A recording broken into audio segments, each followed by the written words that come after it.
Good evening with sports. I'm Anne-Marie Burke. Pine Hill St. Barnabas are the queens of league netball. Last night at the netball stadium, they took care of business against rivals C.O. Williams Rangers in the BNA's Division 1 League Series to come away as 15-goal winners. It was all to play for the St. Barnabas team, and they came out like sharpshooters, led in the circle by Laurel Brown, who had 34 goals on the night. But Rangers were not going to make it easy and had an answer to every goal from the other side. Goal shooter Nikita President finishing the play to have a locked game at the end of the first quarter, 8-all. Into the second, and the Pine Hill girls stepped up their game. It was a true team effort. Brown again completing the play. There were some sparks of good defense from Rangers, whose main woman in the circle was Nikita Pigot. She accounted for 21 of her team's goals on the night. But Pine Hill had some strong passing skills that helped to boost their game. Again, Brown converts. So 5-goal lead in the second quarter to St. Barnabas, and they just continued to extend it from there. The passing again on point to the effective Brown, who almost never misses. Rangers still keeping in the hunt. Pigot really digging deep for her team and scores. But look at the skill of goal attack Shaniqua Thomas, who played a strong game as usual, making this look so easy. A goal from far range.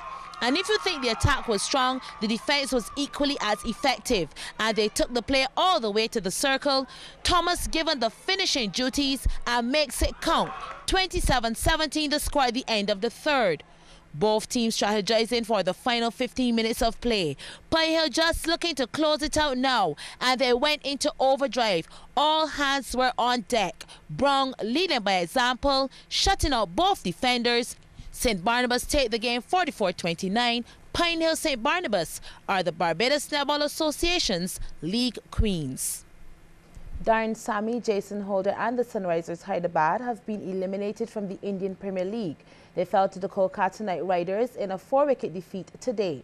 Batting first, the Sunrisers posted 160 with Sammy and Shakir Dhawan scoring 29 each. Then in reply, the Knight Riders reached 161 for 6.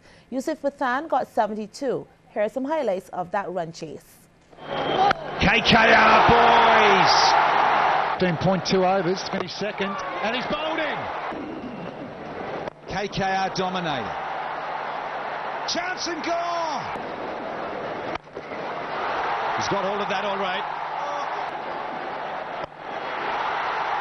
I think he's found the man though. Oh, goes short, bang! Holy smoke, Batman! And he goes again. Oh! Now he slides that a little bit, but they'll do. Oh, looking for more. Now he's been taken. Clean and sweet as. Meanwhile, in the first game, the Chennai Super Kings defeated the Royal Challengers Bangalore by 8 wickets to end their 3-match losing streak. We take a break here, and when we return, all the action from today's King of the Hill scrutineering. With Digicel's 4G, discover hundreds of thousands of apps available for download from the Google Play Store, allowing you to do more, listen more,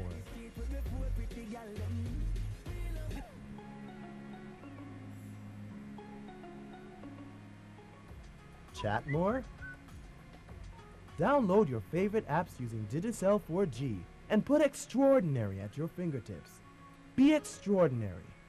Digicel. And welcome back. All is ready for tomorrow's Scotiabank King of the Hill event, as yours truly paid a visit to Simpson Motors today for scrutineering. 84 cars are expected to come on the starters' orders tomorrow for this year's edition of the Scotiabank King of the Hill event, the first event for Saw Rally Barbados 2014. But even before that, today at Simpson Motors, as you can see behind me, it was a hive of activity as the cars went through scrutineering. That's a technical testing and to ensure that they are to the specifications of rally conditions. Outside of that, spectators got to get up close and personal with some of their favorite drivers and of course to look under the hoods of these cars. Among those 84 starters, 1/3 of them are actually overseas based, some new and some more familiar faces. I think it's a lovely place. The stages look good, look very different from what we've got at home. The heat could be a problem, but we'll see. I think it'll be enjoyable.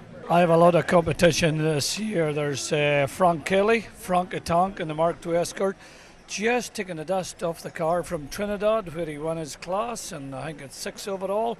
Wow. And then I talked Brian into coming over here, Brian and Caroline, with the Audi, and I'm thinking, hold on, what have I done here? I've taken some of the limelight off the car, but this year we're sponsored by Tannock Tea Cakes. We can't take much of the produce over because they're chocolate, so you can see a problem. But I'm hoping this car is going to go well. It's got a new engine, a few more horsepower, and I just love being here. We're home. Last year's defending champions Neil Armstrong and his co-driver Barry Ward are more than ready to take on this year's competition. The car is working well. The engineers have spent quite a bit of time on it, so I know that they will not miss anything. The car just went through a full rebuild actually, because we had an unfortunate crash in the last rally, so everything is as it was, which is perfect for me really, so we're going to be good to go. We should be good. I'm confident we'll be on the pace. It's just going to be very interesting to see where everybody else is. We've got a couple of wild cards, a couple of English guys. We know Bird is going to be fast, but we have Rob Swan, Jeffrey Panton, so it's going to be very interesting to see how fast they are. John Powell as well, so we just got to see how it goes, you know, and by the first 2 runs tomorrow we'll know exactly where we stand and we'll know how to move forward from there. The location for this year's event is Hangman's Hill, and the first car is expected off the line at 10 a.m. Gareth Bale helped secure the UEFA Champions League glory for Real Madrid as his extra-time header broke Atletico Madrid's hearts in a 4-1 defeat at Lisbon.